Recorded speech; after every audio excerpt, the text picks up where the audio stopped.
टन्न पैसा कमाउन मन थियो, हो टन्न पैसा कमाउन मन थियो, सुखै सुखमा रमाउन मन थियो। उमेरले 40 काटिसक्यो, कपालले फुल्न आँटिसक्यो। न त सुखको पैसो हातमा, न त कोही आफन्त साथमा, न त सुखको पैसो हातमा, न त तिमी नै छौ साथमा।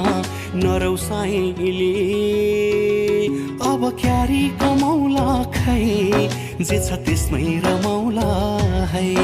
अब क्यारी कमाउला खै, जे छ त्यसमै रमाउला है।